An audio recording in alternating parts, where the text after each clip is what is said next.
Dapur Sehat Roja, meracik makanan lezat menjadi sehat. Kesembuhan itu binillah, atas izin Allah Subhanahu wa taala. Bismillahirrahmanirrahim. Assalamualaikum warahmatullahi wabarakatuh. Alhamdulillah wassalatu wassalamu ala Rasulillah wa ala alihi wa sahbihi wa man wala amma ba'd. Kaum muslimin rahimani wa rahimakumullah, para pendengar dan pemirsa Roja dimanapun Anda berada. Kita panjatkan segala puji syukur kita kepada Allah Subhanahu wa taala yang telah melimpahkan kurnia-Nya kepada kita, memberikan kepada kita kesempatan, kesehatan, sehingga di hari ini kita kembali bisa bertemu. Kemudian salat serta salam semoga selalu senantiasa Allah curahkan kepada junjungan kita Nabi besar Muhammad SAW, kepada para keluarganya, kepada para sahabatnya, kepada para tabi'in, tabi'in dan seluruh pengikutnya yang senantiasa istiqomah di dalam melakukan sunnahnya hingga di yaumul qiyamah. Dan adapun kemudian daripada itu, di bagian-bagian yang dituani oleh ginjal, organ kita memiliki, tubuh kita memiliki sebuah organ yang namanya organ ginjal atau kilyah. Di mana ginjal atau kilyah ini yang kemudian dia menyaring dan memfilter turunan dam atau darah yang turun dari kabid. Kemudian esensinya dia masukkan ke tulang dukhar, yakni tulang punggung, kemudian dia sebagian dia naikkan ke atas. Dia menjadi sumsum bagi tulang, kemudian memberikan nutrisi pada rambut, memberikan nutrisi kepada gigi, ya. Kemudian juga yang sebagian lagi turun ke dalam tulang sulbi, kemudian menjadi sperma. Ya. Dalam perjalanan ini, manakala ada sesuatu yang terhambat, yakni suatu misal kurangnya pasokan esensi dari ginjal ke beberapa tulang, diantaranya adalah gigi, karena di gigi itu daerah atas, ya. Kemudian adanya makanan-makanan yang masuk yang tidak sesuai dengan gigi yang sedang kekurangan atau astenia tadi, entah itu kekurangan rutuba, ya. Kemudian terkena hawa dari luar, kemudian terkena makanan yang terlalu manis dan sebagainya, kemudian terjadilah peradangan dikarenakan kekurangan esensi tersebut, maka timbullah sakit gigi, ya. Banyak sekali cara mengatasi sakit gigi. Secara klasik. Banyak masyarakat juga ada yang menggunakan lidah buaya yang kemudian diparut, ya, atau dioleskan. Ada juga yang menggunakan getah jarak yang kemudian dimasukkan ke dalam kapas, kemudian dimasukkan ke dalam gigi, ya. Akan tetapi ada beberapa kelemahannya, yakni terkadang giginya hancur, ya. Dan bisa jadi gigi yang lain juga bisa terkena kalau kita tidak hati-hati. Atau yang lainnya bisa menggunakan getah pepaya yang kemudian dimasukkan ke dalam gigi yang bolong. Adapun manakala giginya tidak bolong, maka kadang-kadang orang menggunakan air daun jambu yang kemudian dikasih dengan garam. Macam-macam cara pemanfaatan menggunakan bahan obat atau jamu atau obat asli Indonesia, ya, atau jamu digunakan untuk mengatasi gangguan sakit gigi. Tapi pada prinsipnya dari beberapa macam ini terkadang selalu saja timbul lagi, hilang lagi, terus demikian. Terkadang orang sakit gigi itu terkadang menjadi sebuah langganan, ya, Terkadang orang sakit gigi lagi, sudah sembuh sakit gigi lagi, ya. Ada yang mengatakan selama gigi itu masih bolong, ya sakit. Pandangan klasik kalau terjadi adanya peradangan, ya, kemudian sesuatu yang masuk ke dalam gigi, adanya sumbatan, intinya adanya sumbatan energi vital dan darah atau energi vital dengan materi rutubah, maka akan mengakibatkan nyeri, ya. Maka pengobat klasik ini selain mengobati dari sisi simptom, ya, dari sisi langsung di tempat yang nyeri dimasukkan, ya, secara oral ataupun kumur daun sirih atau kumur garam, maka pengobat klasik juga memiliki anjuran yang sangat bagus, yakni untuk memupuk esensinya dari dalamnya. Ini untuk menguatkan agar tidak sakit gigi, artinya tindakan preventifnya. Kemudian yang kedua, untuk mengobati sakit gigi atau tindakan kuratifnya, atau perawatan agar gigi tidak sakit, yaitu tindakan rehabilitatifnya. Ya. Maka di dapur roja ini saya insya Allah akan sudah mempersiapkan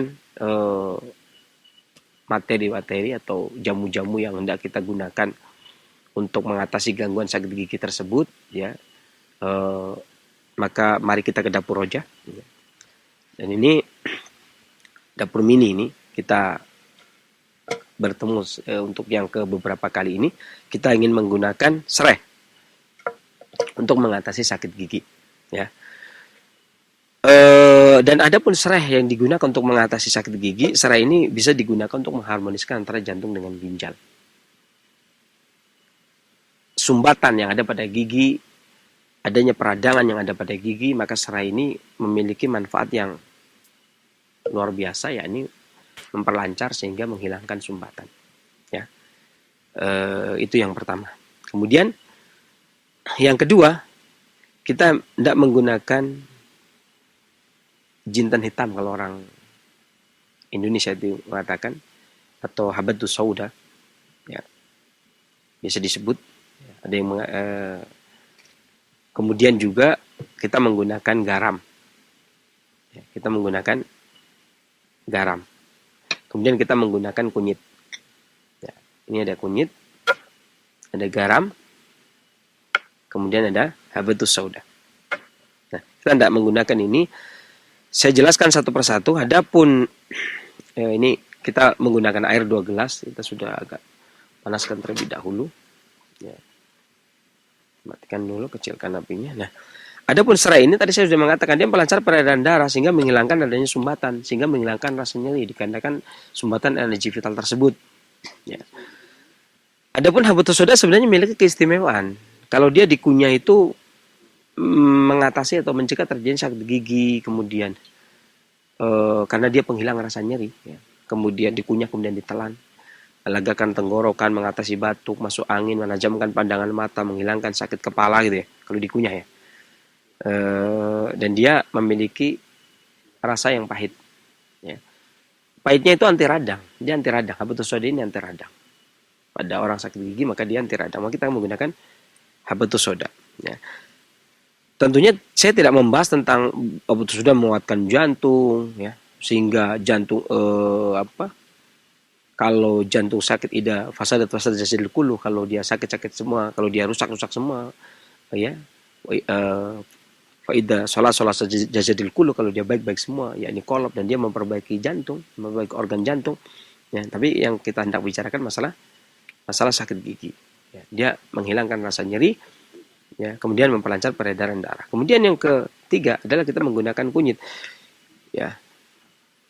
Memang yang paling bagus adalah kita menggunakan kunyit itu umbinya, karena umbinya itu bersifat dingin sehingga mengatasi adanya peradangan atau nyeri, menghilangkan nyeri. Pahitnya juga menghilangkan nyeri. Kemudian garam. Nah, jadi sebenarnya garam ini memiliki manfaat yang sangat banyak sekali. Ya. Selain dia juga ada yang bilang orang klasik, ada yang mengatakan klasik Tionghoa, ada yang mengatakan ginjal mengembangkan fungsinya dengan makanan yang rasanya asin. Tentunya sepakat, yang namanya makanan yang rasanya asin tentunya garam. Ginjal mengembangkan fungsinya dengan makanan yang rasanya asin. Artinya bukan ginjal makan garam. Ginjal mengembangkan fungsinya dengan makanan yang rasanya asin. Tadi saya sudah jelaskan di mukadimah pembahasan pertama, bahwasanya ginjal itu merupakan tuanya tulang, dia menguatkan tulang. Ginjal tuanya gigi, dia menguatkan gigi gitu. Ya, dari sisi itu. Walaupun dari sisi secara oral dia juga melunakkan, ya, dia juga melunakkan sumbatan, dia juga anti peradangan, dia juga meluruhkan dahak. Maka sering juga orang yang batuk kemudian minum garam kemudian luruh dahaknya, karena dia memang melunakkan dahak, ya, meluruhkan dahak juga. Ya. Dan garam itu juga tentunya bukan cuma dari sisi ginjal yang naik ke atas, tapi ginjal yang ke bawah juga, yang sumsum ke bawah, yakni termasuk stamina pria, ya. Makanya banyak para sinse yang kalau memberikan resep obat untuk stamina pria, untuk gairah seksual pria, itu biasanya ya dikasih garam juga. Artinya garam ini dia menguatkan esensi ginjal yang naik ke atas untuk mengisi kepadatan tulang, untuk mengatasi gangguan gigi, dan tapi juga untuk gangguan sperma. Ya, nah ini kita juga akan menggunakan garam. Ya, sekarang kita rebus. Ya. Kita akan bikin ramuannya. Kita nyalakan kompornya. Ya. Kemudian kita menggunakan. Yang digunakan adalah mohon maaf ya. Jadi kalau biasanya kita serai itu kita buang daunnya, daunnya sehingga menjadi kecil, ya. Akan tetapi kali ini tidak. Kita akan menggunakan serai ini dari daun sampai ke bonggol. Bahkan kalau ada akarnya kita biarkan akarnya. Kalaupun ada akarnya, kita cari yang ada akarnya ya. Kita cari yang ada akarnya. Sedikit akarnya, ini akarnya serabut ya. Jadi ini daunnya nih. Ini yang biasanya kalau kita masak itu dibuang. Kita gunakan. Jadi kita utuh segini, ini kita gunakan ini untuk gangguan sakit gigi. Jadi bukan cuman jadi cuci bersih saja kemudian dimasukkan. Jadi nggak usah dibuka. Ya. Masukkan. Kemudian juga kita ambil kunyit sekitar 5 iris. Ya. Kemudian habatus sauda itu 1 sendok teh. Ya, 1 sendok, setengah sendok teh. Dan kita lihat, kalau dia sudah mendidih baru nanti kita masukkan. Habatus sauda tidak dimasukkan berbarengan dikarenakan dia pertama dia biji. Kedua dia memiliki karakteristik aromatik. Ada minyak menguapnya sehingga tidak bagus kalau dimasak bareng dari awal itu. Maka yang paling bagus adalah dia setelah mendidih seperti ini nih. Kita lihat setelah mendidih baru kemudian kita masukkan habatus sauda setengah sendok teh. Ya. Kita masukkan habatus sauda setengah sendok teh. Kemudian barulah setelah itu kita aduk.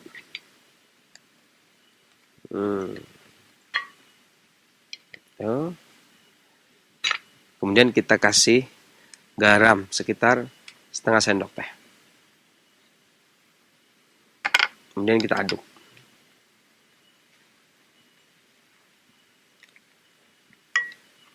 Sebenarnya ini juga untuk mengatasi gangguan pria.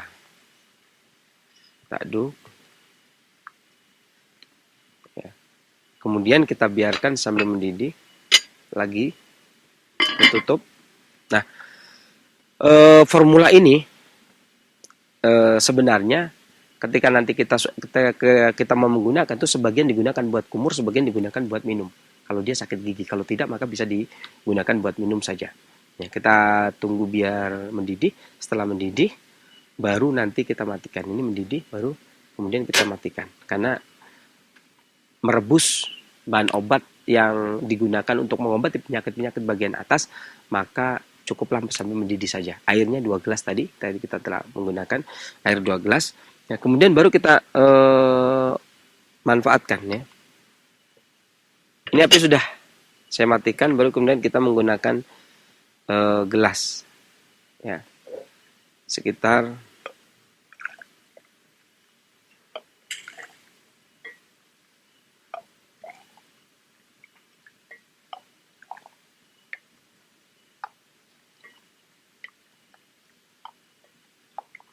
cukup sekitar 200 cc kita gunakan. Nah, bagi orang yang ketika saat itu sakit gigi, maka sebagian boleh digunakan kumur dulu, kemudian sebagian lagi diminum. Ya. Kalau tidak, maka dia bisa digunakan untuk minuman. Pagi, siang, sore. Atau di saat sakit, kemudian minum. Sakit lagi, kemudian minum. Artinya 2 jam sekalipun tidak ada masalah.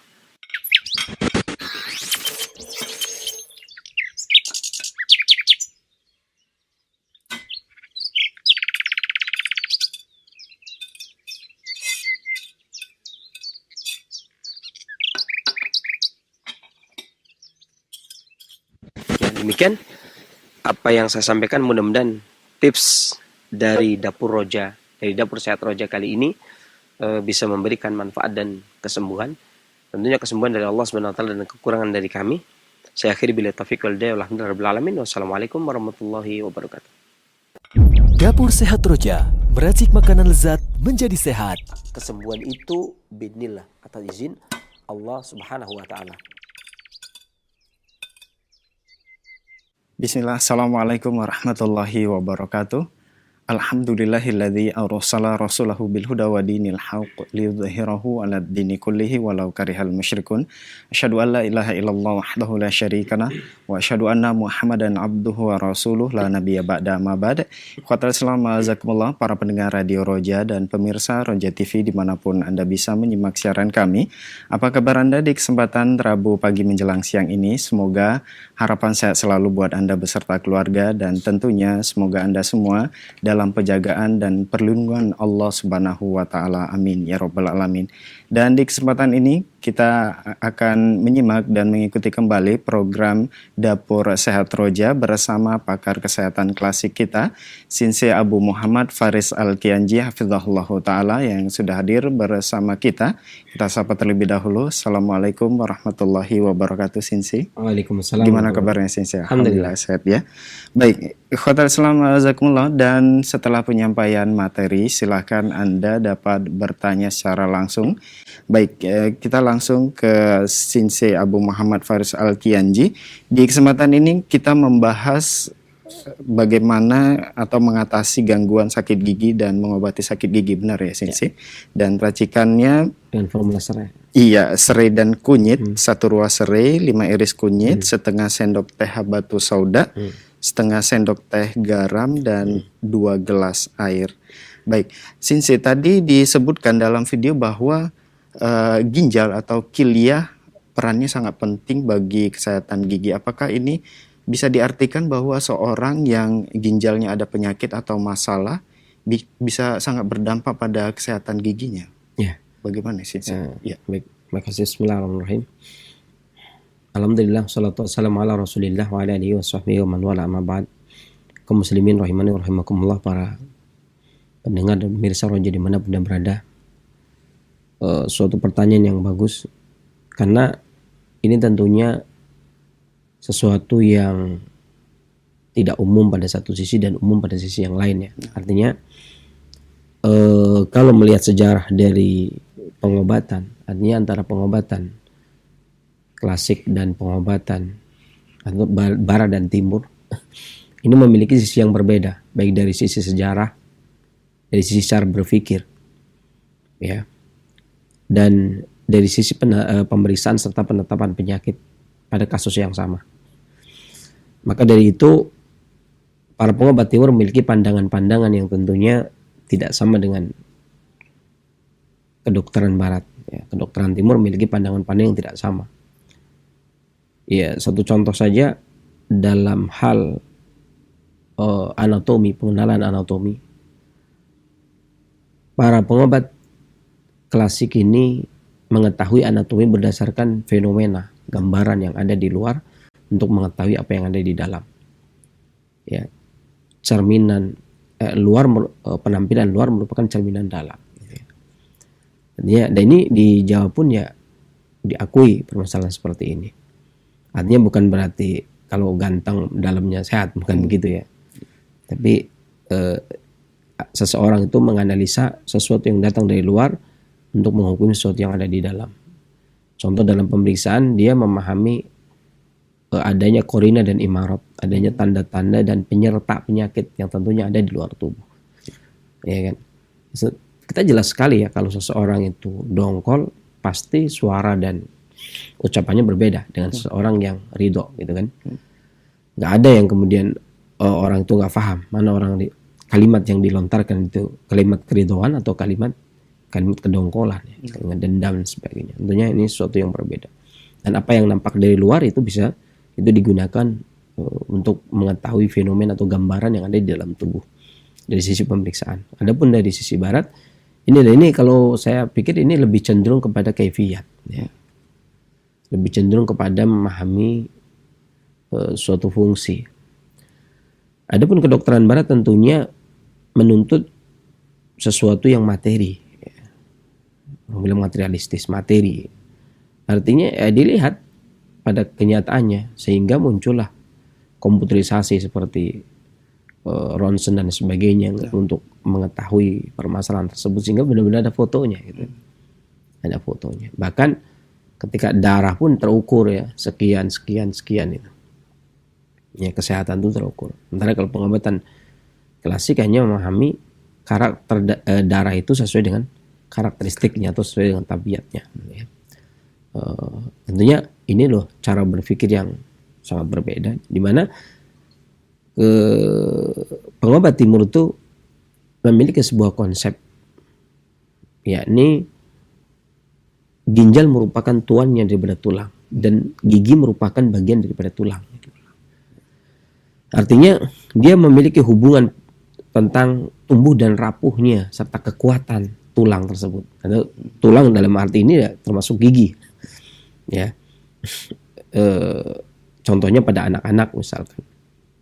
Cepat jalannya atau tidak cepat jalannya, kekuatan dan lemahnya tulang, itu ginjal ikut mempengaruhi. Dan dalam hal ini juga pertumbuhan anak pun siklusnya pun sama. Kalau pada perempuan 1 kali 7 gigi permanen mulai tumbuh usia 7 tahun. Pria Asia itu 1 kali 8, artinya 8 tahun usia 8 tahun gigi permanen mulai tumbuh.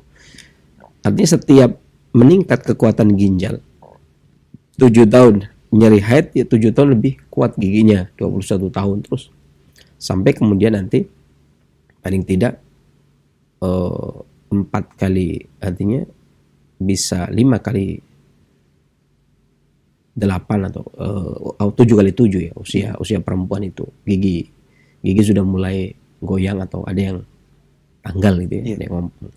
Begitu pula ketika seorang pria pun demikian 60 tahun, 63 tahun, 64 tahun gigi mulai tanggal atau sebelumnya. Ya, ada yang lebih cepat, ada yang lebih cepat, ada yang lebih lambat di dalam masalah urusan tulang dan gigi, kerapuhannya. Maka yang diperhatikan adalah tetap siklus ginjal pada pria kelipatan 8, pada wanita kelipatan 7. Dan gigi ini merupakan bagian dari tulang. Dan gigi yang copot atau juga lepas ini merupakan permasalahan pada kelemahan energi vital ginjal. Walaupun nanti sindromnya itu bermacam-macam ya. Artinya ginjal ini memiliki tugas untuk mengatur menyimpan unsur murni ya, yang membangun sumsum. Kemudian sumsum ini memberikan gizi kepada tulang atau memberikan nutrisi kepada tulang, kemudian juga kepada otak dan kepada gigi. Jadi ginjal ini memiliki peran yang sangat penting. Ya, kalau boleh dikatakan ketika ginjal atau kilyah itu menerima sumsum ya, esensi, kemudian dia kirim ke dukhar tulang punggung. Sebagian digunakan buat sperma, ya kan? Sebagian lagi digunakan buat menguatkan tulang, termasuk gigi dalam hal ini. Kemudian sebagian lagi digunakan untuk atau dimak, untuk sumsum yang ke arah dimak, ke arah otak. Ya, sumsum yang ke arah otak. Kemudian dari otak itulah yang kemudian menyejukkan kolbu untuk menenangkan di dalam berpikir. Jadi ginjal punya peran yang sangat banyak. Ya, bukan ya gigi ya. Sebagian untuk gigi, sebagian untuk tulang, sebagian untuk sperma, sebagian untuk otak. Ya, ini perannya lumayan cukup utama banget ya, termasuk organ yang sangat utama. Nah, begitu pula ketika seseorang ini memiliki permasalahan pada gigi, maka seringnya adalah permasalahan pada organ ginjal. Nah, terkadang orang padahal kerapuhan gigi juga, masalah rapuh tidaknya gigi, bolong tidaknya gigi itu juga bergantung kepada kuat dan tidaknya ginjal dalam menyuplai sumsum. Kalau demikian ada klasik. Ya. Jadi suatu contoh misalkan beberapa hal, jadi nggak cuman satu hal ya, ada banyak sindrom atau banyak penyebab penyakit atau pola penyakit yang kemudian menyebabkan sakit gigi. Di antaranya adanya angin dan panas. Dimana angin ini kalau menyerang tubuh berarti dia memiliki karakter yang panas. Kalau tidak panas maka dia tidak bergerak dan tidak masuk kemudian merusak. Kalau angin itu kemudian masuk ke dalam tubuh dan sudah merusak, maka sakit gigi juga bisa disebabkan karena angin dan panas. Panas tubuh yang menyebabkan cairan ginjal terkuras. Ya. Panas tubuh yang menyebabkan cairan ginjal terkuras, kemudian suplai sumsum dari ginjal ke sperma berkurang, apalagi ke dukhar tulang-tulang juga berkurang. Maka kalau sudah ke tulang berkurang juga akan terjadi kekurangan pada gigi. Ya. Dan ini contoh yang paling gampang adalah sakit gigi yang disertai dengan sakit kepala. Sakit gigi dengan disertai dengan sakit kepala dan mata silau tidak tahan cahaya. Jadi kadang ada orang yang sakit gigi, ya lihat lampu saja udah silau. Silau, ya. Jangan suara, jangan. Ya ini bukan cuman suara, pusing, ya pusing, kemudian sakit gigi, buang air kecilnya warnanya kuning, kemudian lihat lampu aja, lampunya minta dimatikan, lihat lampu aja silau. Ada juga yang begitu sakit gigi. Ini namanya dikarenakan angin dan panas. Karena kan pola penyakit penyebabnya adalah angin dan panas yang kemudian menghambat sumsum dari ginjal ke tulang, termasuk ke gigi. Maka perawatan yang paling bagus untuk mencegah hal semacam itu diantaranya adalah yang dikonsumsi adalah pisang, kemudian jamur hitam, garam. Karena kumur air garam juga termasuk punya pengaruh. Kemudian bayam, stroberi, rebung, mentimun. Ya, ini kemudian daun mint. Ini juga bagus, efektif digunakan pada kasus masalah itu. Atau pada kekhususan ke ginjal. Ya, ini kalau tadi sebabkan karena angin atau dikarenakan kelemahan ginjal juga akan menyebabkan sakit gigi. Di antaranya seseorang yang memiliki sakit punggung yang kronis, sakit gigi dengan disertai sakit punggung yang kronis ini dikarenakan kelemahan ginjal. Sakit gigi dikarenakan atau telinga berdenging, kan gitu tuh. Sakit gigi tapi disertai telinga bergemuruh atau berdenging. Ya. Sakit gigi, telinga berdenging, kemudian pada ibu-ibu sering keguguran, rambutnya mudah rontok. Ini sepaket. Ya. Dan atau terkadang pendengaran berkurang. Pendengaran berkurang, sakit gigi itu. Ya. Sakit disertai dengan sakit punggung, disertai dengan telinga berdenging, disertai pada wanita, kemudian disertai dengan rambut mudah rontok, ya pria juga begitu.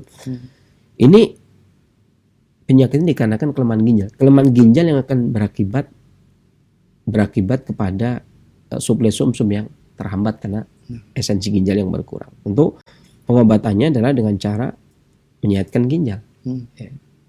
Dengan cara menyehatkan ginjal. Di antaranya yang sering digunakan asparagus, perawatannya tentunya. Kemudian telur ayam, jamur putih, kemudian wijen hitam, ginjal sapi, hati ayam, lobster, ya, kemudian kerang, kemudian udang, ya. Ini efektif pada gangguan-gangguan orang yang terkena kelemahan ginjal. Jadi ini energi vital ginjal, yang lemah. Atau ada kalanya seseorang yang terkena penyakit astenia rutubah ginjal, kekurangan nutrisi ginjal. Kalau tadi kekurangan energi ginjal, bisa jadi orang yang kekurangan esensi ginjal juga akan bisa mengakibatkan giginya sakit. Nah ini pada kasus ini biasanya giginya itu kering seperti tulang yang rapuh. Giginya itu kering. Ini pada kasus ginjal juga nih. Giginya kering seperti tulang yang rapuh. Dan disertai dengan pusing, susah tidur, kemudian pelupa. Sakit gigi ini kasusnya adalah kasus kekurangan nutrisi pada ginjal atau astenia rutubah pada ginjal, kekurangan rutubah pada ginjal, kekurangan nutrisi pada ginjal. Yang keluhannya ya bukan cuma sakit gigi, ya pusing, ya pelupa, ya susah tidur. Ya, secara fisik lemah, telinganya juga berdenging. Kemudian sperma gampang keluar, pinggangnya juga nyeri dan giginya ini kering. Pada kasus giginya kering seperti tulang yang mau rapuh ini karena nggak adanya rutubah atau nggak adanya nutrisi yang ada pada ginjal. Maka pengobatannya pun ya tetap saja untuk menguatkan gigi yang rapuh tadi. Pengobatannya adalah cara menguatkan ginjal agar dia bisa menyuplai sumsum seperti ya dengan cara menggunakan asparagus, telur ayam kampung, kemudian sotong, kemudian bebek, ya, kemudian telur bebek, jamur putih, kemudian tiram, royal jelly, ya, hati ayam. Ini makanan-makanan yang efektif digunakan untuk sehubungan dengan sakit gigi dikarenakan gangguan ginjal. Ya. Artinya ketika seseorang ada kelemahan dari sisi ginjal, baik kelemahan energi atau kelemahan nutrisi, kekurangan energi atau kekurangan energi vital atau kekurangan rutubah, kekurangan nutrisi pada ginjal, maka punya imbas juga. Tapi bedanya itu tadi, kalau kekurangan rutubah maka giginya rapuh. Ya kan? Giginya rapuh. kalau kekurangan energi vital pada ginjal maka giginya sakit. Tapi masing-masing tetap ada penyertanya. Terkadang telinga berdenging ya. Terkadang ada yang kalau kekurangan rutubah terkadang pelupa gitu ya. Dan disertai dengan pusing. Itu demikian. Ini hubungan erat antara kekuatan ginjal di dalam mentuani tulang termasuk gigi dalam hal ini. Ya, baik Sensei. Bagaimana halnya dengan orang yang sakit gigi akan tetapi sangat emosional gitu pada saat mendengar atau melihat tadi sangat sensitif sekali. Itu apakah dikarenakan apa itu? Nah ini tentu beda lagi. Maka kasus ini namanya kalau tadi kan kita bahas dikarenakan pola penyakit angin. Ya. Ada kalanya kemudian dikarenakan kelemahan ginjal. Ya. Ada dua hal di sini, sakit gigi yang disertai dengan emosi yang memuncak itu biasanya dikarenakan astina rutubah secara umum. Kekurangan nutrisi, kekurangan cairan lembab yang ada di tubuh sehingga yang timbul adalah panas. Ini biasanya sakit giginya disertai dengan misalkan pendarahan di gusi atau pusing atau sembelit gitu ya, fesesnya sedikit gitu. Kemudian mulutnya juga terasa kering, bahkan terkadang bisa mimisan. Ya. Berat badan pun menurun. Ini biasanya juga dongkol kalau ini dongkol. Jadi kan tergantung kekuatan ya. Kiranya yang berisik itu kayaknya lebih kuat dan biasanya cuma mendongkol saja. Itu kekurangan berat badan ya.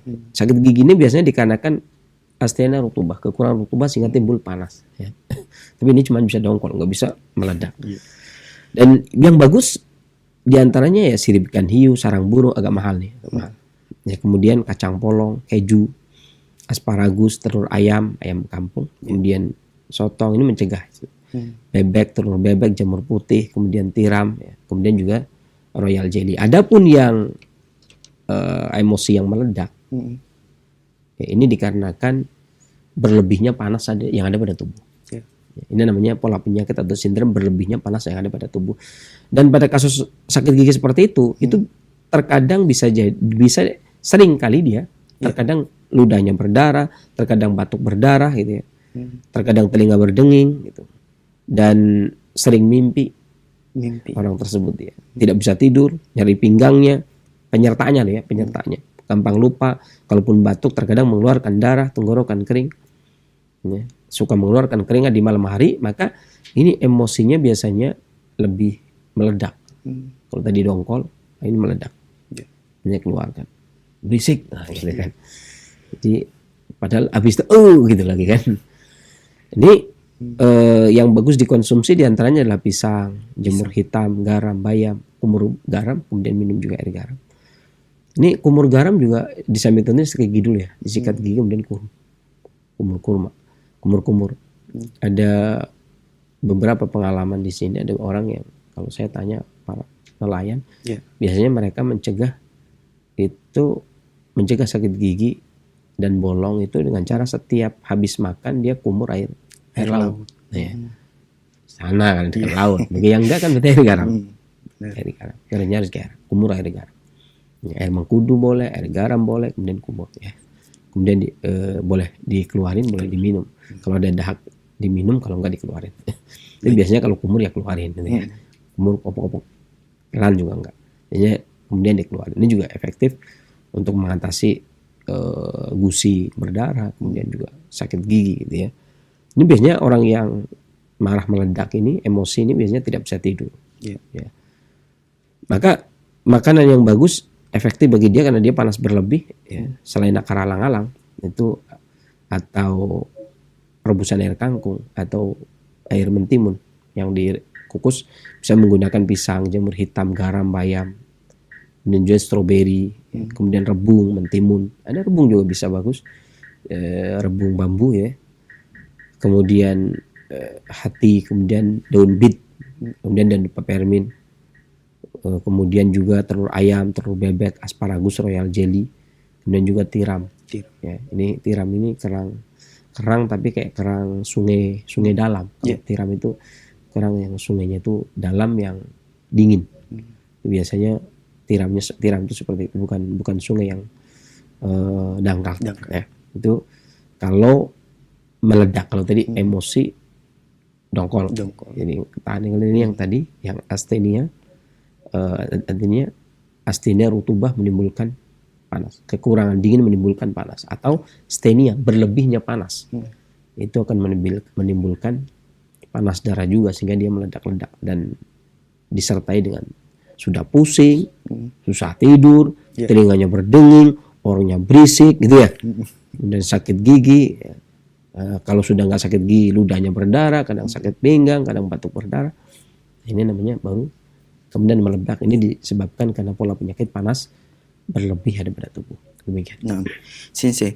Dan selanjutnya beberapa pengobatan klasik tadi disebutkan dan banyak terjadi di masyarakat.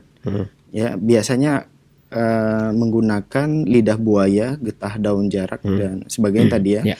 Dan beberapa kelemahan di antara metode tersebut, gigi malah hancur dan keropos. Mengapa bisa demikian, Sensei?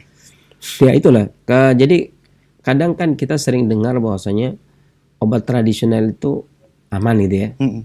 Obat tradisional itu soft, lembut gitu ya. Padahal namanya obat sama saja.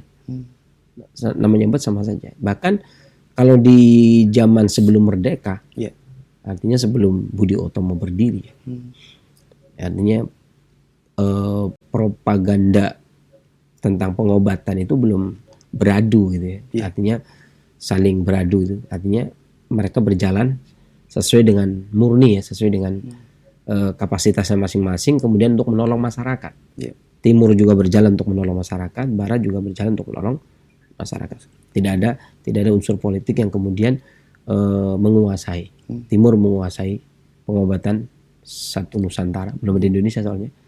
Kemudian Barat juga menguasai, nggak ada sistem seperti itu. Saya semuanya saling berjalan, tidak ada tendensi apapun ya. Nggak seperti sekarang ini diakui atau tidak diakui ya, kesannya itu tradisional ingin menguasai, kedokteran Barat juga ingin menguasai gitu ya.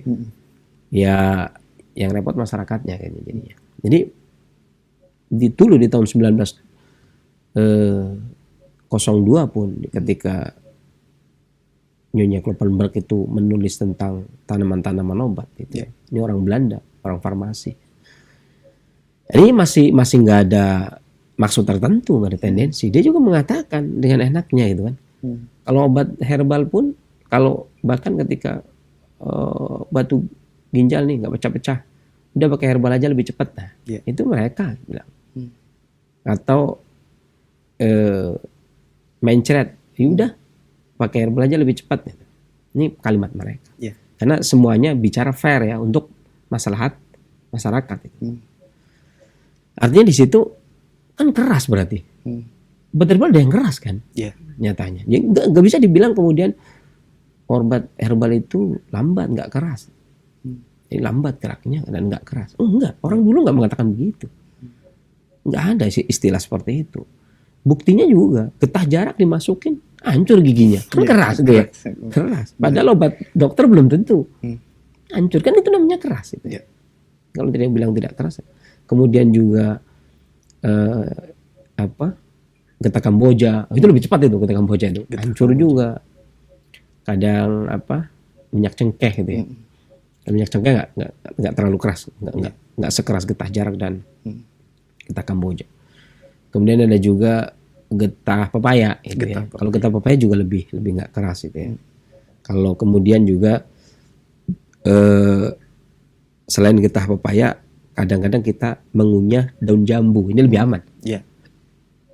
Karena tidak ada, artinya ini termasuk yang tidak keras. Kalau sekarang kan kalau keras itu berarti obat paten kalau gitu ya. Kalau yang enggak generik gitu ya. Ini berarti boleh dibilang ya, kalau dibilang generik juga enggak ya. Tapi artinya dia paten tapi nggak keras gitu ya. Daun jambu itu paten. Ini jambu biji ya. Yang mudah dikunyah, di pucuknya. Kalau dikunyah di bagian yang nggak sakit tentunya. Yang dikunyah di bagian yang sakit. Kemudian diarahkan ke bagian yang sakit. Ini dia juga ya termasuk sekelas lah ya, paten, cuman dia nggak keras, artinya nggak menghancurkan gigi. Ya, kemudian juga air kangkung gitu ya. Air kangkung itu juga nggak keras gitu ya, tapi nggak menghancurkan gigi juga. Nah, tapi kalau jarak ini memang sayangnya. Artinya bagaimana kalau kita mau menggunakan agar hilang, kayak kalau gigi bolong ya. Masukkan ke kapas, dimasukin. Jangan kelamaan, 15 menit. Sebentar aja. Iya kan? 10 menit. Soalnya kalau yang jadi masalah kan getah tersebut melebar ke yang gigi yang sehat, gigi yang sehat juga hancur masalahnya. Gigi yang sehat juga hancur. Dan getah Kamboja gigi yang sehat juga hancur. Makanya ini untuk ngancurin sekakar-akarnya gitu ya.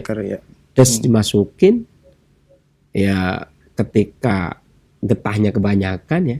Yang namanya getah kan ya tetap cairan kan. Merembes ke kapas kan. Nyenggol ke gigi kanan, nyenggol ke gigi kiri ya hancur juga.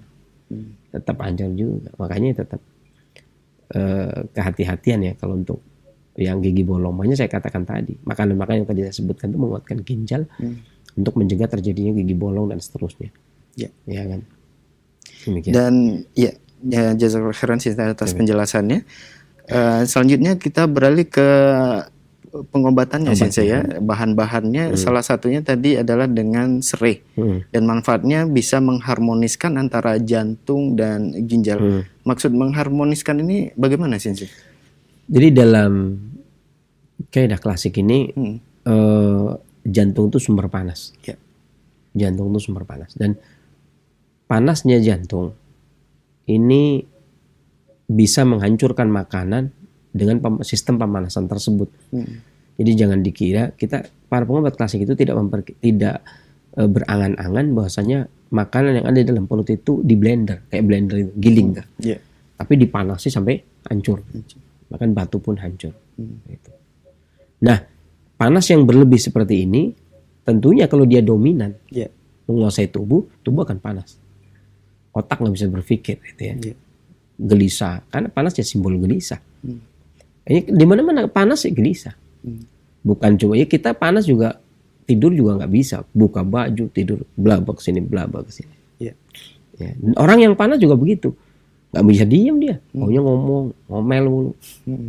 Kayak orang-orang yang ada di pinggir jalan yang nggak, saking panasnya buka baju semua, ngomong sendiri ya juga panas berlebih juga itu, panas yang teramat sangat itu.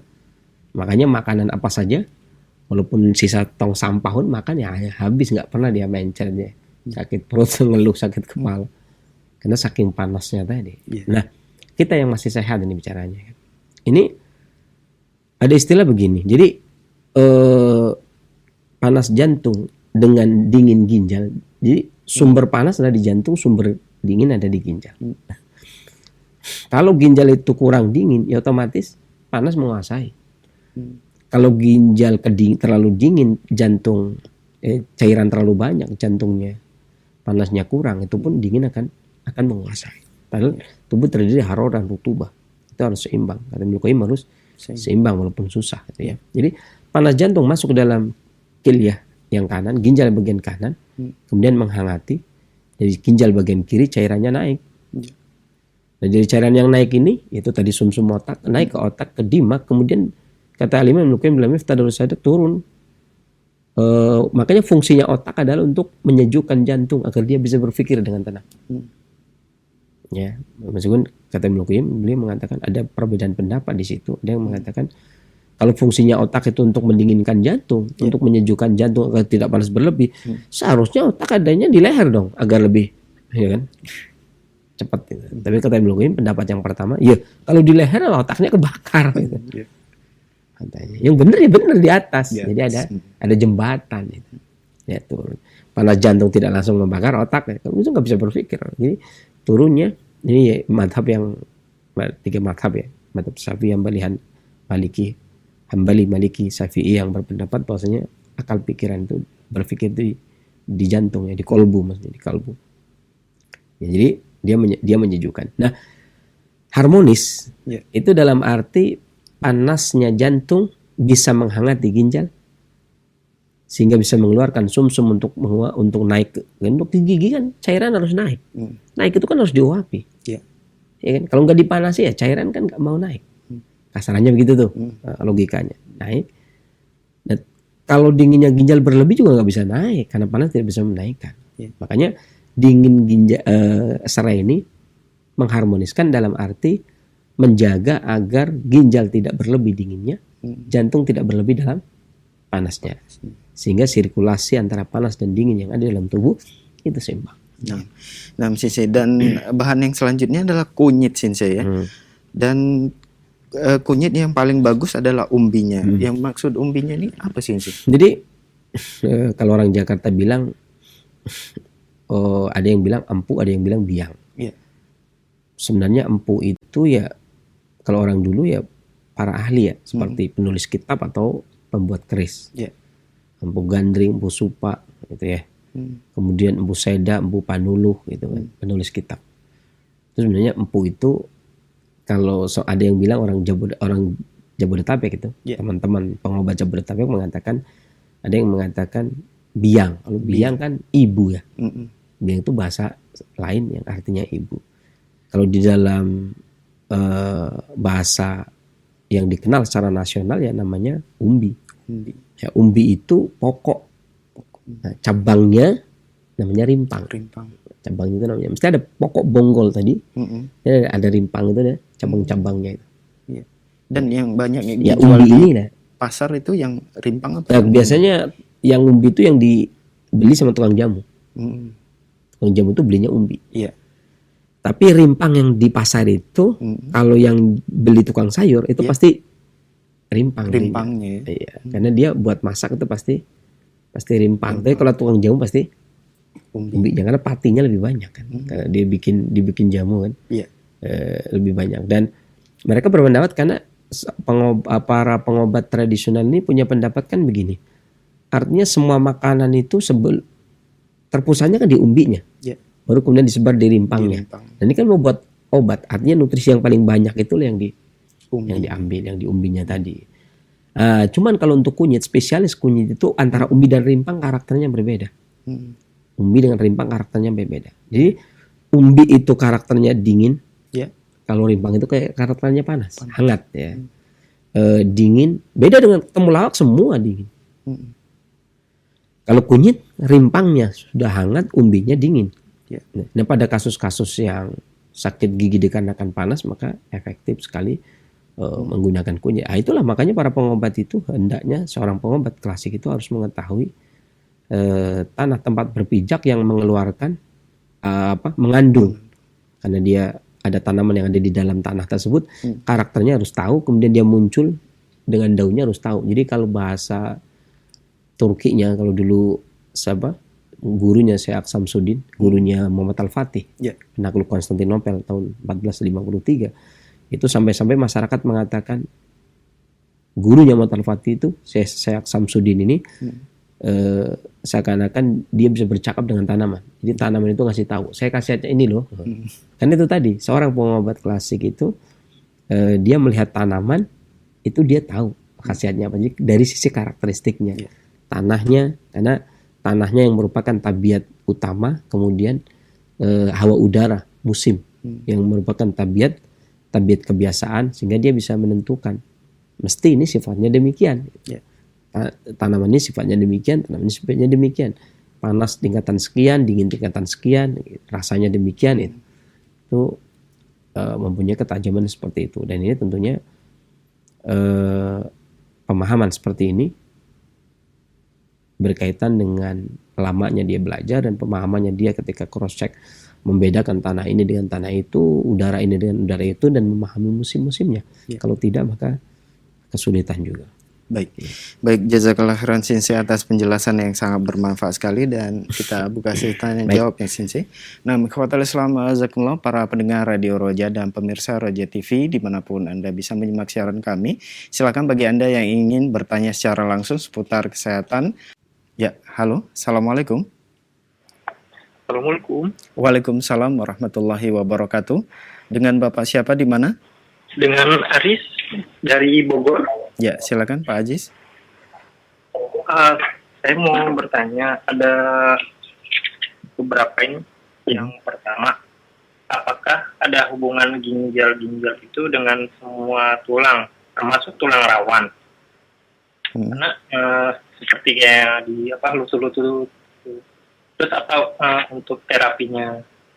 Ya. Terus yang kedua, Satu tadi saja. disebutkan Ya. di Mohon maaf Bapak, satu saja pertanyaannya ya. ya, oke. Ya, baik. Mohon ditunggu jawaban dari Sinsi. Jazakallah khairan. Ya, Tadi silakan, berkaitan Sinsi. dengan tulang tadi ya. Tulang, Apa ya. ginjal berhubungan dengan ginjal berhubungan dengan tulang. Makanya kadang ada kasus begini. Ada orang kecelakaan. Ya. Ya. Orang kecelakaan mungkin kadang setelah kecelakaan ya, baik itu kecelakaan mobil atau kecelakaan jatuh dari tempat yang tinggi, kemudian terjadi permasalahan pada tulangnya, ya. Dan tulang yang saya maksud adalah sebagaimana disebutkan oleh Imam Al-Qayyim ya sekitar 524 tulang 500. ya, dan 360 persendian. Walaupun Imam Suyuti menyebutkan deh 1000-an, tetapi ini adalah minimal yang dibuat oleh Imam Al-Qayyim sebagai seorang pengobat harus mengetahui 524 tulang ini. PR-nya para pengobat ahli tulang adalah mengetahui 524. Barang siapa yang ingin melakukan pengobatan tulang, maka dia harus mengetahui, karena berkaitan dengan ilmu qabla al-qawli wal amal. Ilmu itu sebelum berkaitan dengan perbuatan. Mengetahui 524 tulang. Ya. Iya, berkaitan dengan termasuk tulang yang Bapak sebutkan tadi. Artinya secara umum tulang itu berkaitan dengan ginjal. Maka pada kasus orang yang kecelakaan, biasanya kan orang diterapi itu. Fisioterapi atau kalau ke tradisional dia ke patah tulang. Ketika tulangnya sudah diluruskan gitu. Atau sudah tidak ada dislokasi dan sebagainya, betul tidaknya bagaimana ginjal menyuplai sumsum ke tulangnya itu nggak ada hambatan atau tidak, maka ditunggu setelah sekian tahun. Kalau setelah 5 tahun atau 2 tahun, ini yang cepat ya, atau bahkan ada yang kadang-kadang lama, 11 tahun kemudian baru ternyata nyeri di pinggangnya, di bekas dulu benturan. Ini sebenarnya permasalahannya adalah suksesnya pembetulan tulang, tapi tidak suksesnya menguatkan ginjal. Karena ketika seseorang benturan itu ada kata trauma. Ada pengobat klasik yang memberikan nasihat bahwasanya ketakutan itu kan melemahkan ginjal. Benturan tuh otomatis, kadang-kadang kita naik motor pernah nabrak, naik sepeda pernah nabrak aja, terkadang ada orang yang trauma yang tidak mau naik motor lagi gitu ya. Saya nggak mau naik motor lagi. Untuk naik sepeda ketabrak buat kecelakaan yang parah, dia nggak mau naik lagi. Trauma. Nah, trauma itu kan takut yang berlebih. Dulu kita juga kecil, ketika ketakutan itu terkencing-kencing di celana, kan takut itu melemahkan ginjal secara spontan. Ya. Baik takut yang ekstrim ataupun takut yang terus-menerus. Apalagi trauma kan takutnya terus-menerus tuh. Udah ekstrim yang pertama benturan, kemudian selanjutnya terus-menerus. Nah, ketika seseorang itu, ini nggak salah, terapisnya nggak salah, karena tugasnya dia dalam membetulkan tulang, betul kan? Tetapi sebenarnya ada tugas yang lain, ya ini tindakan rehabilitatif. Kalau tadi kan tindakan kuratif, tindakan pengobatan. Ada lagi tindakan rehabilitatif, tindakan pemeliharaan, yakni menguatkan ginjalnya agar ginjalnya kuat, seperti tidak yang saya sebutkan tadi. Ya, kekurangan rutubah, tulang kekurangan rutubah dikarenakan ginjal tidak bisa mensuplai. Atau panas berlebih dikarenakan adanya sumbatan. Sumbatan dia tidak tahu, tulangnya beres tapi ada sumbatan, kemudian tidak masuk. Bisa terjadi pembengkokan tulang. Ya, bisa terjadi pembengkokan tulang. Punggung lah.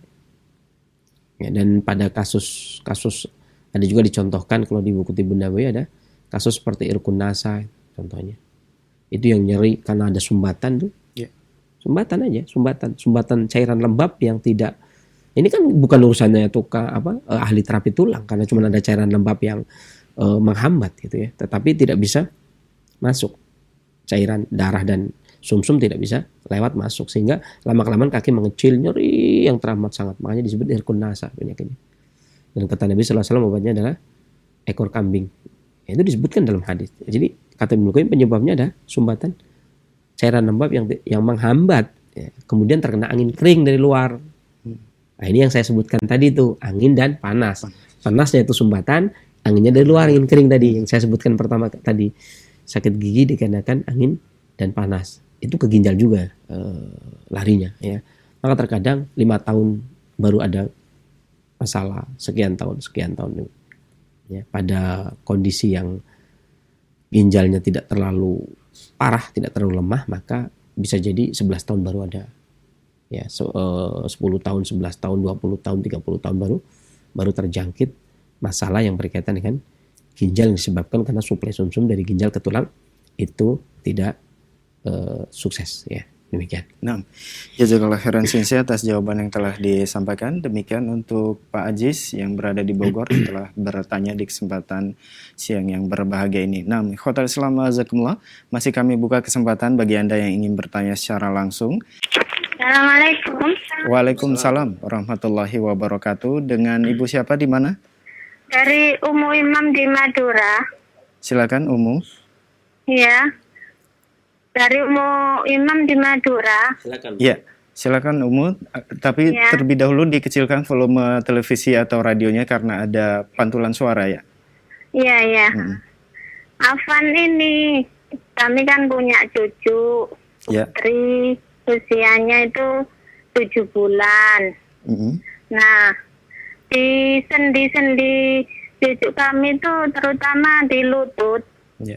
itu kayak nggak bunyi kretek-kretek gitu, Sensei. Ini hubungan sama Ya. cucu. Gimana? Maksudnya yang nyari sendi ibu apa cucu? Cucu. Cucu ya Ibu. Oh, cucu yang bunyi. Cucu. Iya, umur beliau 7 umur bulan. 7 bulan. Umur 7 bulan. Ya. Iya. Ha-ha. Terus Tapi anaknya itu aktif, seperti nggak merasakan sakit gitu. Ya, akan tapi Iya. selalu bunyi kretek-kreteknya gitu Iya, Ibu. bunyi kretek-kretek. Mm-mm. Awalnya itu di lututnya aja sebelah, Ya. kemudian yang sebelah juga, terus di pundaknya juga, lengannya gitu. Jadi kami bingung ini kira-kira apa gitu. Baik. Cukup, Bu? Mohon herbalnya atau apa yang bisa dikonsumsi atau untuk bayi ini. Ya, baik. Syukran, jazakumullah khair. Afwan wa iyaki wa barakallahu fiik. Barakallahu fikum. Assalamualaikum warahmatullahi wabarakatuh. Waalaikumsalam warahmatullahi wabarakatuh. Silakan. Jadi pengobat klasik ini Mm-mm. menjawab ya. Ini berdasarkan diagnosa yang ada. Artinya ketika ada tata cara bagaimana cara memeriksa bayi tersendiri. Mm. Ya. Dan saya rasa bayi ini kan masih menyusui ya. Dia Ya, masih 7 bisa bulan. yang mengkonsumsi itu ibunya. Mm. Ya, yang bisa mengkonsumsi itu ibunya. Artinya ada beberapa hal bisa dikarenakan aktivitas yang berlebih. Biasanya kalau aktivitas berlebih itu tipikal atau tabiat anak ini panas, makanya dia aktif. Termasuk pada kasus-kasus ini kan aktif biasa ya, termasuk pada kasus-kasus hiperaktif juga biasanya panas berlebih. Termasuk autis juga panas berlebih sehingga kebanyakan panas berlebih sehingga dia nggak bisa konsentrasi, pencelat ke sana, pencelit ke sini, gitu ya. Maka menenangkan. Ada kemungkinan karena seorang anak kecil itu biasanya gangguannya kan di pencernaannya. Ya. Karena pencernaannya itu belum sempurna, maksudnya bukan materinya ya, tapi fungsinya bukan organnya, tapi fungsinya belum sempurna sehingga tidak bisa banyak mensuplai kebutuhan tulang yang dimana dia aktif sekali. Ya, sebenarnya bisa yang digunakan ibunya paling tidak minum jus apel, apel hijau, apel Malang. Ini Madura Malang dekat ya, saya sama Timur ya. Iya. Madura Jawa Timur, sama-sama Timur juga. Apel Malang, apel batu. Kalau Malang sekarang apel batu sebenarnya, karena sekarang batu dengan Malang udah pisah. Jadi sudah tidak mau orang batu tidak mau dikatakan orang Malang. Orang batu ya orang batu, orang Malang ya orang Malang. Makanya apel batu yang hijau itu kemudian di jus, di blender ya sekitar setengah sampai 3/4 gelas lah dapatnya. Airnya setengah gelas agar dapat 3/4 gelas. Karena apel itu ada yang kecil ada yang besar, sesuaikan saja. Untuk air setengah gelas ya agar bisa mendapatkan 3/4 gelas, bisa 1 bisa 2 ya. Dan kurangi gula pasir dulu untuk mengoptimalkan kalium, kalsium atau sumsum yang ada di tulang. Dan ini bisa diminum sekali sehari ya antara jam 9 sampai jam 11. Mudah-mudahan bermanfaat bagi para pendengar dan pemirsa sekalian juga yang bertanya. Selanjutnya Nah, jazakallah khairan Sinse atas jawaban yang telah disampaikan. Demikian untuk Umu Iman yang berada di Madura yang telah bertanya. Semoga jawaban Sinse bermanfaat untuk kita semua. Nah, Khotel Salam Azakumullah, masih kami buka kesempatan bagi Anda yang ingin bertanya secara langsung. Halo. Halo. Halo, assalamualaikum. Waalaikumsalam warahmatullahi wabarakatuh. Dengan Ibu siapa di mana? Dengan Ibu Iis di Lampung. Bu Iis di Lampung ya? Ya, Ya, silakan Ibu langsung ke pertanyaannya. iya ini Ustadz, saya ada keluhan. Saya itu sering nyeri di bagian perut tengah bawah. Iya, itu kira-kira sakit apa ya Ustadz ya? Ya, sudah berapa lama Ibu? Udah ada 2 bulanan. Terus? Saya ada ambeien, apa itu ada pengaruhnya dari ambeien? Nah, gimana? Cukup? Baik. Itu saja pertanyaannya Ibu. Ya Ustadz, itu Baik, saja. mohon ditunggu jawaban dari Sinse Ibu. Ya, makasih Ustadz. Iya, sama-sama. Jadi itu Bu, kalau pengobatan klasik itu terkadang dikarenakan dihukumi dari keluhan. Saya sakit perut. Sakit saya apa? Sakitnya sakit perut. Ya. Itu begitu. Karena namanya sebagaimana yang dikeluhkan. Nama penyakit itu sebagaimana yang dikeluhkan. Jadi tidak berbeda dengan pengobatan konvensional yang misalkan sakit perut ya bisa karena radang ini atau gastritis dan sebagainya. Tapi kalau dalam pengobatan klasik ya tetap aja dikasih nama sakit perut. Ya sakit perut itu benar. Sakit perut tengah bawah, sakit perut samping kanan, samping kiri, atas, tengah, pusat. Namanya sakit perut sesuai dengan keluhannya. Ya, tidak kalau Ibu ingin yang dimaksud pertanyaannya itu secara medis ya Ibu cek ke dokter. Ya kan? Ibu cek ke dokter. Nah, yang paling pas ya tetap cek karena kedokteran barat kan komputerisasi. Jadi tetap cek. Ya kan? Ujung-ujungnya juga masuk klinik atau masuk rumah sakit kemudian di ronsen atau di apa di sana minta kejelasan kan gitu tuh. Kalau ngobrol saja terkadang nggak pas, belum tentu pas gitu ya. Walaupun dia ahli karena dia hukumnya dari sisi materi kan. Nggak bisa kita misalkan orang saya sukanya pusing. Kira-kira darah saya tinggi apa rendah ya? Nggak bisa tahu, nggak tahu juga harus cek. Tapi kalau dalam apakah saya darah tinggi, apakah saya darah rendah ya nggak tahu. Tapi kalau pengobat klasik, kepala saya pusing, saya sakitnya apa? Sakitnya ya pusing. Itu sakitnya ya pusing. Namanya sakit berdasarkan keluhan. Ya. Apakah ada hubungannya dengan ambeien? Ambeien ini kalau dalam pengobatan klasik ini dikarenakan beberapa hal. Salah satu diantaranya adalah dikarenakan panas berlebih. Dikarenakan panas sehingga terjadi peradangan di pintu perut bagian bawah. Ya. Satu. Yang kedua, atau dikarenakan astenia energi vital limpa, kelemahan energi vital limpa yang terus-menerus tidak dilakukan pengobatan atau pengobatan yang tidak tepat. Dan jangkanya lama. Dikarenakan kelemahan limpa yang jangka waktu yang lama, kemudian energi vital limpa turun. Energi vital limpa turun. Yang terjadi terkadang ada ambeien, usus turun, ya, kemudian pada wanita kadang-kadang rahim turun, ya, hernia dan seterusnya, sesuatu yang turun atau mencret itu pun masuk kategori astenia energi vital limpa yang seharusnya dia naik untuk memberikan nutrisi, kemudian energi vitalnya turun, ya, artinya bisa jadi tapi dua-duanya paru sama-sama dua-duanya sama-sama perut, sama-sama limpa. Sakit perutnya juga karena perut, ambeien juga karena perut, sama-sama. Ibu bisa menggunakan satu ibu jari temulawak. Ini kalau temulawak ini itu biasanya ya umbi temulawak. Rimpang dan umbinya itu sama saja, sifatnya itu sama saja. Ya, ibu bisa menggunakan temulawak kemudian satu ibu jari kemudian diparut seduh pakai air setengah gelas kemudian diminum. Kalau tidak bisa menggunakan lendir lidah buaya 1 sendok makan. ya, kemudian dimakan pagi, siang, dan sore. Ya, 1 sendok makan, dikerok, ambil 1 sendok makan dan dirinya kemudian dimakan pagi, siang, sore. 1 sendok, 1 sendok, 1 sendok. Ya, atau kalau ada temulak pakai temulak. Mudah-mudahan Allah angkat penyakitnya dan bermanfaat bagi para pendengar Indonesia yang lainnya selanjutnya. Nah, jazakallah khairan Sensei atas jawaban yang telah disampaikan. Dan pertanyaan selanjutnya kami angkat dari pesan singkat yang sudah masuk banyak sekali. Pertanyaan pertama dari pesan singkat dari Ibu Siti di Tambun. Assalamualaikum warahmatullahi wabarakatuh, Sensei. Waalaikumsalam warahmatullahi wabarakatuh. Sensei, apakah habatus sauda yang tadi disebutkan sama dengan jintan yang dipakai untuk masak, Sensei? Nah,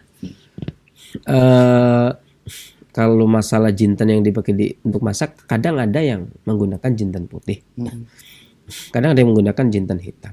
Ya. Kalau yang digunakan jintan hitam ya sama. Ya. Cuman terkadang begini,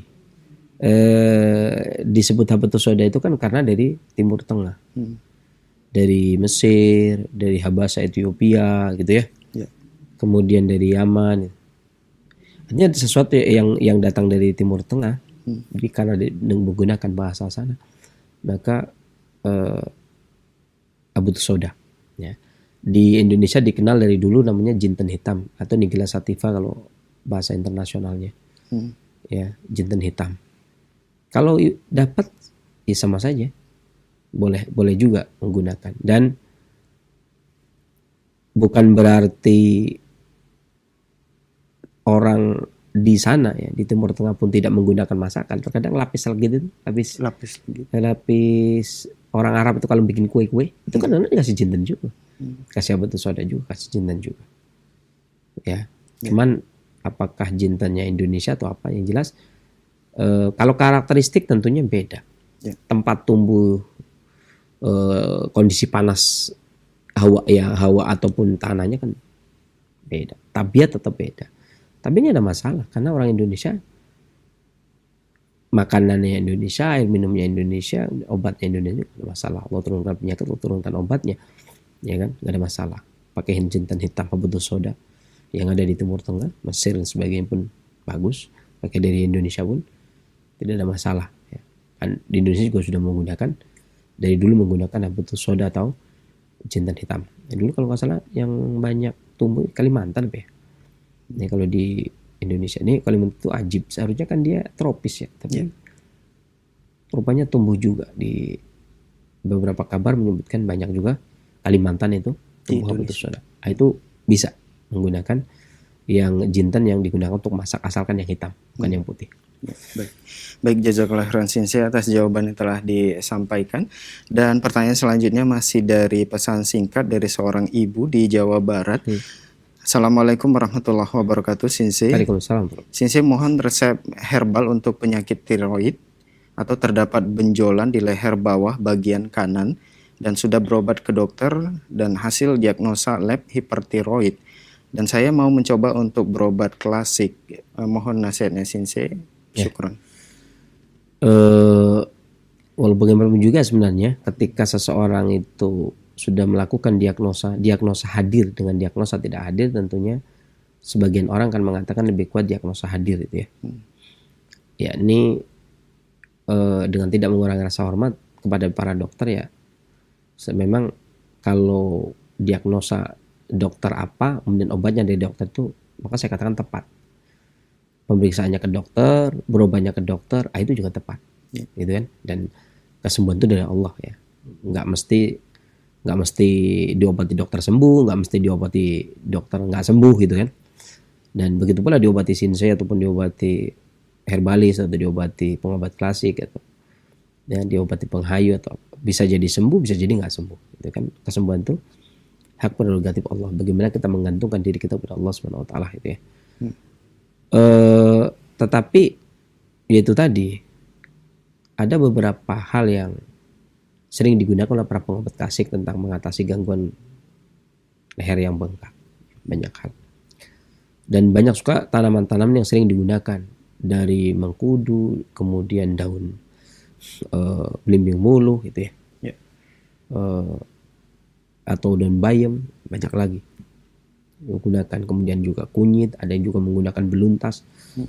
Itu banyak hal dan masing-masing ada yang kecocokan. Ada yang dengan beluntas sembuh, tidak dengan mengkudu. Ada yang dengan mengkudu sembuh, tidak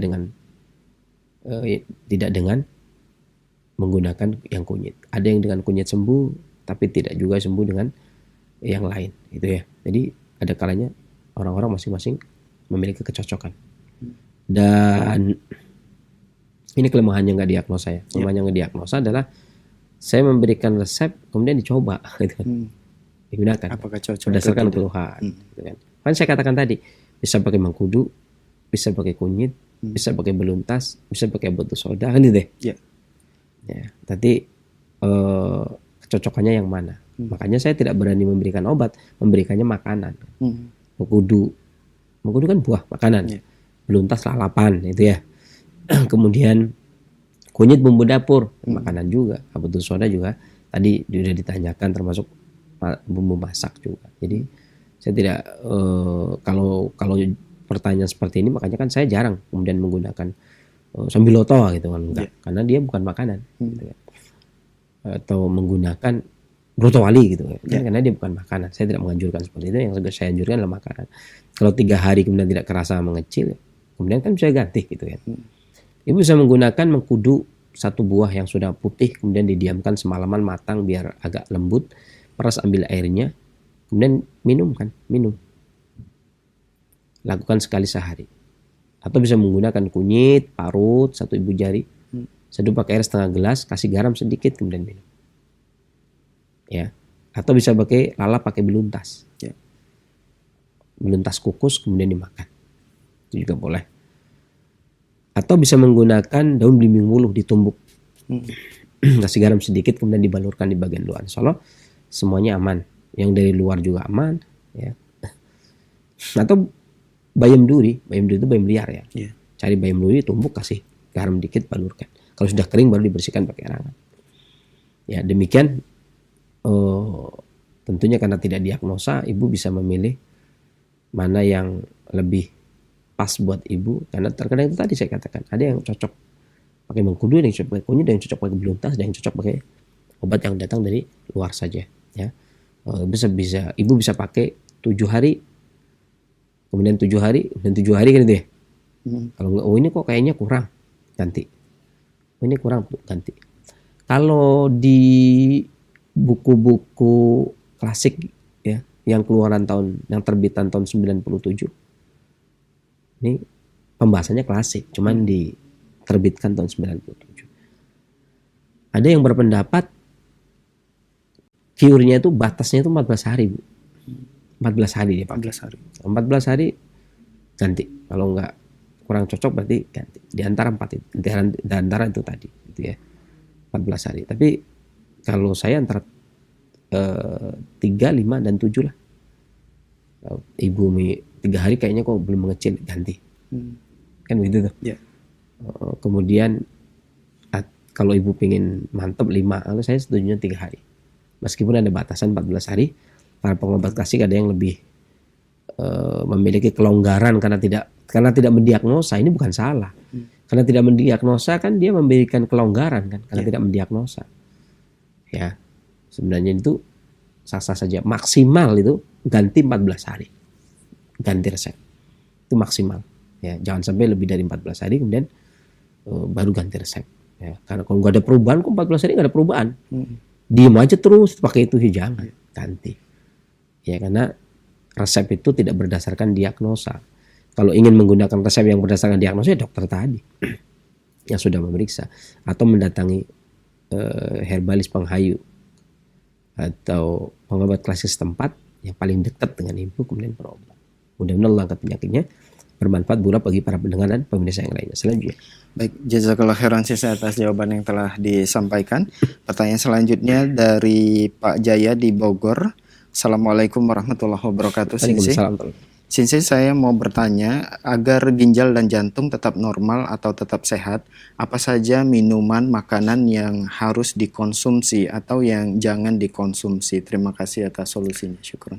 Dari sore hari tidur jangan terlalu malam. Ya. Karena memberikan waktu istirahat bagi jantung. Ya kan? Ikuti siklus tidur sesuai dengan yang dianjurkan Nabi SAW, karena beliau SAW merupakan manusia yang paling bisa, ya, paling ahli di dalam memberikan hak tubuh. Kapan tubuh tidur ya, kapan tubuh istirahat, kapan berhubungan seksual, ya. Ada sampai ilmu Muhammadiyah. Ada sarahnya di Syekh Abdul Razak, ya. Jadi bisa dibaca. Bagaimana kapan Nabi SAW tidur, kemudian bagaimana bajunya, ya kan? Nah, itu sudah, kalau sudah sesuai dengan sunnah Nabi SAW, enak aja, tentram, ya, segar. Kapan bangun tidur itu, ya. Jam 7 baru bangun, ya kan? 7 baru bangun, tekor jantungnya. Atau tidurnya jam 1 malam, kapan jantung istirahat? Siang malah tidur, artinya kebolak-balik, enggak juga.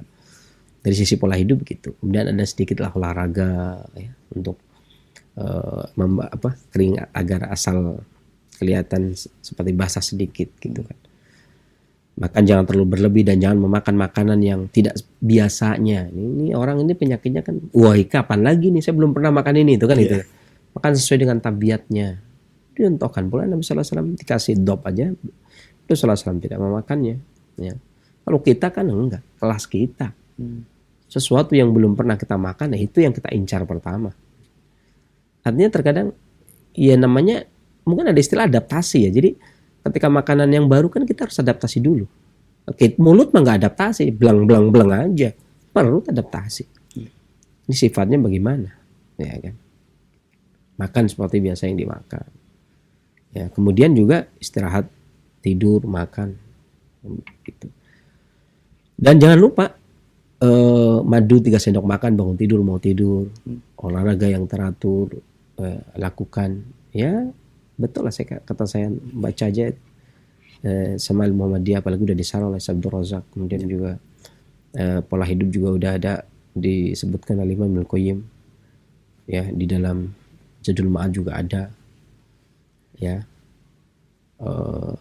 dan atau banyak lagi sunah-sunah yang kalau ingin ini ya dengerin ceramah-ceramah para ustadz, ya.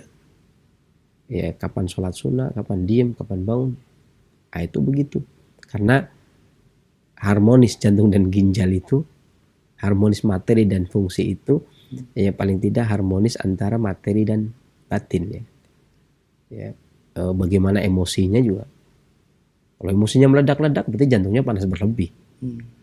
Ya, kan dari si emosi juga, bukan cuma dari si makan, minum, tidur saja, dari si emosi juga. Artinya sabar itu menguatkan jantung, kan, mengharmoniskan jantung dan ginjal, kesabaran itu, ketawakalan itu. Ya, bukan cuma sisi kita tidak sekedar berbicara. Kalau sekedar materi itu mah gampang, 1 tambah 1 2, ya kan? Makan ini, kalau makan ini kemudian jantung ginjal harmonis, gampang banget. Emosi juga ikut berperan di dalam mengharmoniskan antara jantung dan ginjal. Ya, makanya kalau urusan itu ya obatnya ada 2, alamiah, syariah. Sebagaimana disebutkan oleh Imam Ibnu Qayyim dalam Ego Satu Lakfan. Demikian, mudah-mudahan bermanfaat. Nah, jazakallah khairan atas jawabannya dan pertanyaan dari Pak Jaya di Bogor. Pertanyaan terakhir di kesempatan ini, mungkin ada sebagai iktitam atau penutup singkat. Ya, ada penutup, setidaknya ada satu hal, ya, yakni kondisi panas berlebih, panas perut. Itu juga bisa mengakibatkan sakit gigi. Pada anak-anak kecil itu tanda-tandanya mengigau saat tidur. Ya, mengigau. Mulutnya pahit, kemudian ada pendarahan pada gusi, sakit kepala, gampang cegukan, kemudian sakit gigi. Ini namanya panas berlebih yang ada pada perut. Maka makanan yang bagus diantaranya adalah gurame. Gurame kan gurame biasa. Kemudian pisang, jamur hitam, garam, bayam, stroberi, rebung, timun, ya, kemudian hati sapi, daun bit, kemudian juga daun peppermint, ya, kemudian juga garam. Kalau ada bunga lili bisa bunga lili. Kalau nggak ada yang tadi saya sebutkan tadi. Maka tentunya semua organ itu saling berhubungan, memiliki mata rantai yang tidak putus. Jadi kalau ada yang mengatakan ada mata rantai yang hilang, dia yang hilang ingatannya. Karena semuanya mata rantai itu tidak ada yang putus. Karena nggak mungkin seseorang mengobati satu mengabaikan yang lainnya. Ya. Dan inilah kebesaran Allah Subhanahu wa taala, bagaimana seseorang mengobati ginjal, sehat giginya. Ya, mengobat ini keterkaitan yang luar biasa, di mana secara materi tidak terlihat hubungannya terlihat. Sebagaimana Ibnu Qayyim menyebutkan bahwasanya ada 24 jaringan dari jantung ke mata. Salah satu putus, buta. Terlihat? Tidak. Terkadang ada sesuatu yang tidak bisa kita pahami, dan itulah kebesaran Allah Subhanahu wa taala. Sehebat apapun kita, walaupun terkadang manusia sudah bisa membangun gedung pencakar langit, tapi itu hanya istilah saja. Sesungguhnya jangankan dicakar, ya kan, uapnya aja nggak dapat ya. Walaupun istilahnya gedung pencakar langit, tapi nggak pernah mencakar langit. Tetap dia tidak bisa. Jangankan bisa menyamai Tuhan, malaikat aja nggak jauh ya. Mungkin kadang-kadang masih licikan iblis ya, masih kadang-kadang diganggu iblis dia masih terlena, artinya masih kalah juga. Makanya banyaklah berlindung kepada Allah Subhanahu wa taala, karena tempat kita meminta pertolongan, tempat kita bergantung gitu. Tidak ada tempat yang lain. Maka begitu pula ketika sakit, bergantunglah kepada Allah Subhanahu wa taala, memohonlah kepada Allah Subhanahu wa taala. Kalau memang Allah berkenan menyembuhkan, maka kesembuhan itu baik bagi antum sekalian. Kalau Allah berkenan menghendaki itu sebagai ujian untuk menghapus dosa, maka itu yang terbaik ya. Karena sesungguhnya takdir Allah yang paling baik kita tidak tahu, hanya Allah lah yang tahu. Kita mohon ampun kepada Allah atas beberapa kekeliruan kita. Dan mudah-mudahan kita dikumpulkan dengan orang tua kita, guru-guru kita di surganya kelak. Demikian apa yang bisa saya sampaikan, mudah-mudahan bermanfaat. Kekurangan dari saya, kesemuanya Allah Subhanahu wa taala saya akhiri. Bila taufiq wal hidayah, walhamdulillahirabbil alamin. Wassalamualaikum warahmatullahi wabarakatuh.